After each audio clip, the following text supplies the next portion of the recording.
I'm feeling pissed off, and I'll tell you why I'm feeling pissed off. I'm pissed off because it's harder than it should be for talented, creative, empathetic, uniquely brilliant, neurodivergent, out of the box people to make it in this world. And Act As If is a show about acting as if we are who we want to be, that what we want in our life is available to us if we choose to believe that we already are the person that we want to be, and that the world can be the way that we want it to be. So what is this? What does it mean today? What am I here talking about today? So I think the point of today's episode, and this is episode 2 of Act As If, thanks for tuning in. And I think the point here is acting as if the world can be the way that we want it to be. And if you're anything like me, out of the box, creative thinker, maybe you're an artist, or maybe you just have a different philosophy and a different approach to life than what you find around you most often. And you've never quite fit in, you haven't totally found your groove. Maybe you've been successful, but you've been successful in other people's games and in other people's worlds. And what you've really been hungry for, like me, is to create your own form of success, to create your own universe, to succeed in the world in your own way, to put a stamp on the world in a way that only you can, in a way that you've dreamt of doing maybe since you were a kid. And maybe the world has beat you down. Maybe you've gotten the message throughout your life that you can't do things the way you want to do it because it's impractical or it's irrational or the world doesn't work like that. But you've held true to that vision. And maybe you're in a stage of your life now where you're wondering, where you're questioning, maybe everyone who ever told me I was wrong, maybe they were actually wrong. And that's what I've been going through the last couple years, is questioning all the bad advice I've gotten throughout my life, all the advice that said you can't do things the way that you want to do them. You can't really be the person that you want to be in the world. You can't live life the way that you want to live it. And Act As If is about acting as if whatever we believe most deeply in our heart is true. Welcome to episode 2. What do you want? What do you want to create in this life? We're only here for a short time. And if we don't seize the opportunity to create what we want, if we don't seize the opportunity to become who we want to be and to do it while flying in the face of the opposition and the reasons that say we can't do things the way we want to, if we don't seize that opportunity, it can very easily slip away from us. It's so easy to live an entire life and never know your deeper purpose, to never step into who you really are, to never get to have the unique impact that you were put here to have. And I believe we all come here with a special, unique purpose, something each of us are meant to do. But here's the thing, the path to that purpose isn't a path that the life that most of us leads us to.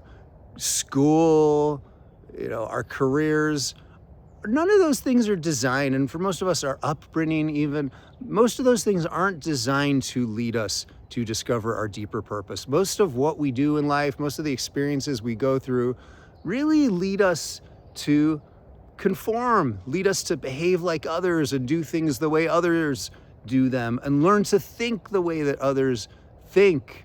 Learn to put ourselves in a box so that we can, be like factory workers in our corporate jobs where we sit in open office spaces under fluorescent lighting, getting hit with instant messaging apps constantly and getting pulled into another meeting every time that you're just about to get into a state of focus and work on the thing that you really want to work on.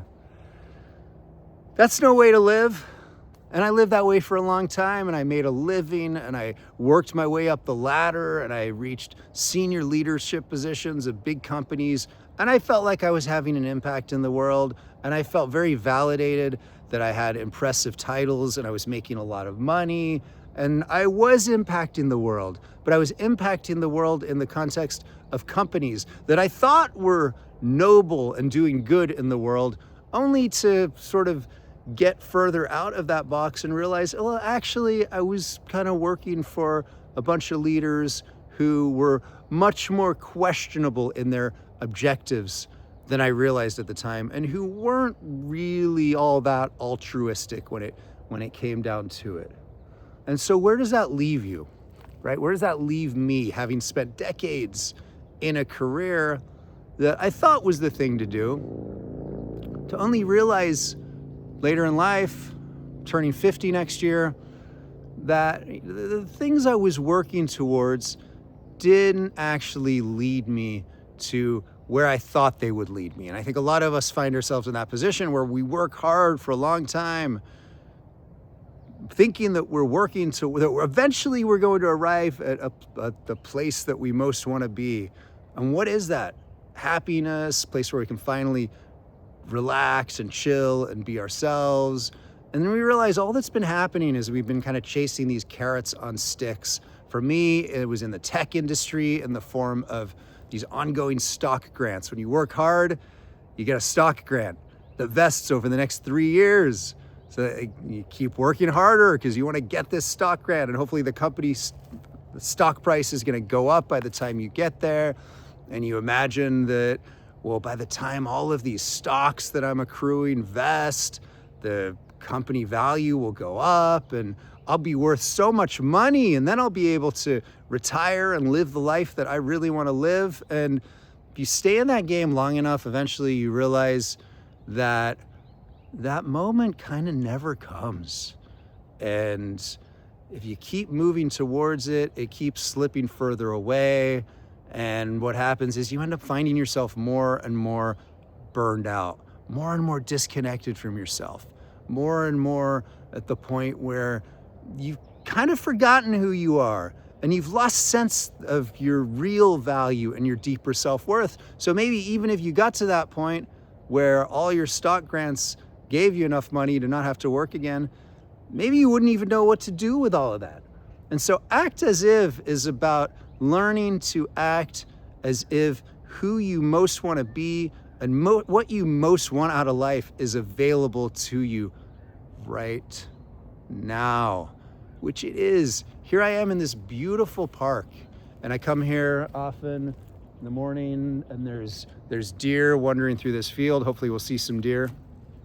Yesterday about 6 deer rolled through while I was shooting my video. It was beautiful, but I was facing the other way, so they weren't on camera, so I'm facing this way today. And life is beautiful. Life is glorious. We live in a magical universe, and we live on a spectacular planet with so many wonders. My kids, especially my son, is into birding and just loves animals, and my daughter loves nature. And every day my son is telling me about a new bird he's learned about, or a new incredible behavior of an animal that I didn't even know about. And it just reminds me that there's an unlimited amount of wonder and magic in this world. This world is such a magical place, and there's so much magic all around us, even in our own backyard and in our own hearts, in our own souls. And the way that most of us live, chasing financial rewards, chasing recognition, and only chasing it because we've been conditioned to believe throughout our lives that this is the way you're meant to live. Living the way that we live sort of takes us away from the magic that's available to us in every moment of life. And that's why I believe we get in these traps of thinking, well, maybe one day in the future, then I'm going to be able to relax. Then I'm going to have enough money to retire and live life the way that I really want to live. And what happens is we're being robbed of what's available to us in the moment, because the greatest abundance in the world, we want to talk about abundance, the greatest abundance in the world is not money. It's not making enough millions that you can finally relax. Just go talk to a billionaire. I worked for a guy who I helped him build his company, got acquired for $1 billion.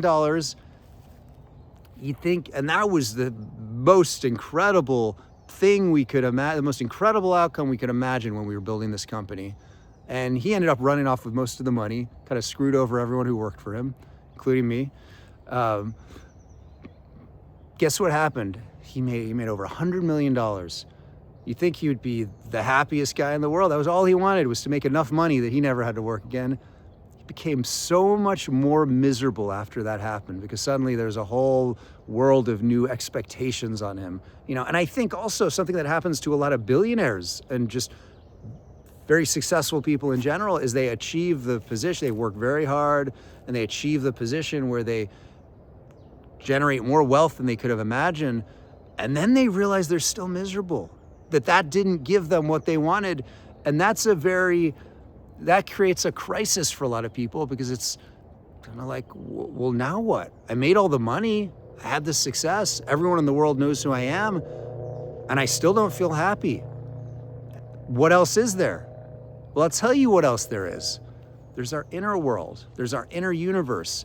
There's this moment right now, this moment that is magical. And again, here I am in this beautiful park under a tree, standing in the dirt. And this is life. This is beautiful. I'm happy right now, even though I'm angry.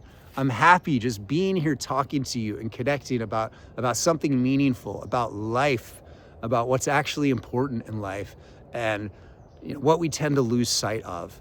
And maybe part of this show is about remembering what's actually important. And what's actually important is who we are at a deeper level, what our purpose is. Remembering that life isn't all about making money and getting recognition and praise, because all those things are outside of ourselves. What's true abundance? What is real prosperity? Real prosperity is something that exists inside of us. It's something that no one else can give us. It's something that no one else can take away. And it's something that maybe when we leave this planet, we get to take it with us, because it's an essence, it's a spirit, it's something intangible and undefinable. And maybe that is what we really come into this world for. So consider that. And maybe that's the thought I'll leave you with today, is that what if the thing you're really meant to get out of life and out of this human experience that you're having right now is something so intangible that you're actually going to take it with you when you leave here? I mean, I think that's kind of a cool thought. What do you think? Let me know in the comments. Thanks for hanging out with me today. I hope you enjoyed this episode. This is episode 2. I'm doing this every day for 30 days. I'm getting up at 5 a.m. before my wife and kids are up, coming into this park. I'm committing to this because I got an impulse to do this. Something told me, act as if. Act as if you're living the life you want to live. Act as if you are the person that you want to be. Act as if the change that you want to create in the world is available to you, because it is. Magic can happen. We don't know the path in our minds. We don't really know how we're going to get to where we want to be. We don't really know how we're going to bring our dreams to fruition in this world. And so I think we just have to trust the deeper impulses that drive us. We have to practice listening to the sounds of nature and the quiet voices that whisper inside of ourselves, our deeper inner voices that I think are always telling us what to do. And I think the thing about those voices is that sometimes they'll lead us to follow a course that seems irrational. It's a little bit irrational for me to wake up at 5 every morning for 30 days and just shoot a video to create my own show. Why? Where's that going to lead me? But it feels good. It feels right. And Joseph Campbell told us, follow your bliss. And I believe that there's something profound in that. Joseph Campbell was a man who discovered something. If you listen to that man, he lived a lifetime ago, and he carried some profound wisdom far beyond what most people of his era understood. And I trust that man. I believe that. I want to embody that ethos in my own life and trust that there's profound wisdom in following your bliss. Because what else are we here for? We didn't come here to suffer and struggle and play other people's games. I believe that the most innovative, the best people who have ever lived came here and played their own game and played all out and committed fully. And it wasn't logical. It didn't make sense because they weren't doing things that had already been defined. They're charting new courses. And so if you're here, maybe you're charting your own course. And I want to encourage you to be brave and be bold and act as if the things you're doing are going to make sense in ways that maybe you can't see right now. And I'll be right there with you. I'm going to be back tomorrow with episode 3. I'd love to hear from you in the comments. Thanks for hanging out with me today, and I hope you have a great day.